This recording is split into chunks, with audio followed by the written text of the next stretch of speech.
Já, við erum á 80 ára afmæli Sjálfstæðisflokksins og það mikilvægara nú en nokkru sinni fyrr að þessi flokkur verði aftur stærsti stjórnmálaflokkur landsins og að hann komist að í ríkisstjórn til þess að veita þjóðinni það brautagengi sem hún á skilið eftir þær hörmungar sem yfir okkur hafa dunið.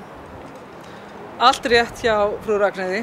Við erum hér að fagna 80 ára afmæli flokksins. Þetta er síkátur flokkur, við erum síung og við erum sívinnandi og það er alveg ljóst að með við aðstæður eins og þær eru í dag, bara síðast umræðurnar í dag í þinginu, að það þýðir ekki bara að segja við þjóðina og við Alþingi að ástandið sé erfitt. Við vitum það þarf að fara að taka ákvarðanir og við erum reiðubúin að taka ákvarðanir sem að þó kunna valda einhverju stundar óvinsældum, þá er það nauðsynlega fyrir þjóðina til þess að komast út úr þeim erfiðleikum sem við stöndum frammi fyrir. Við erum með lausnirnar, við munum að minnsta kosti ekki skattleggja okkur út úr þessum erfiðleikum sem að nú eru, heldur miklu frekar reyna að koma fram með tillögur sem að byggja upp atvinnulífið, koma til hjálpar heimilunum og svo framvegis. Það er akkurat ekkert að gerast hjá ríkisstjórninni en það er nóg að gera hjá okkur hér í Sjálfstæðisflokknum. Já, það er alveg rétt, það er ekkert að gerast hjá ríkisstjórninni annað en það hún er að taka yfir fyrirtækin í landinu og telur að hún sé sjálf eða félagi hennar umsýslu sé betur til þess fallið að reka fyrirtækin í landinu og ef við erum komin í þann farveg þá er illa stætt fyrir íslenskri þjóð og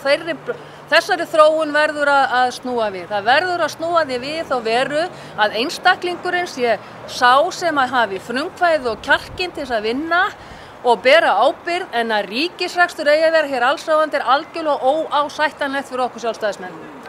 Sjálfstæðisflokkurinn hefur alltaf spilað þýðingarmikið hlutverk á síðustu árum alveg frá upphafi en ég held að það segja það nú flestir að okkar mikilvæga hlutverk er þyngra á vogarskálanum í dag heldur nokkuð tíman fyrr og við þurfum einfaldlega að sýna það og sanna að okkar stefna er svo sem að mun koma okkur út úr þessari klípu sem við erum stödd í. Við munum ekki láta okkar eftir liggja í þessu. Nei, og við ætlum að ná tilbaka þeim sjálfstæðismönnum öllum sem við mistum í síðustu kosningum í næstu kosningu sem verða líklegast eftir 18 mánuði.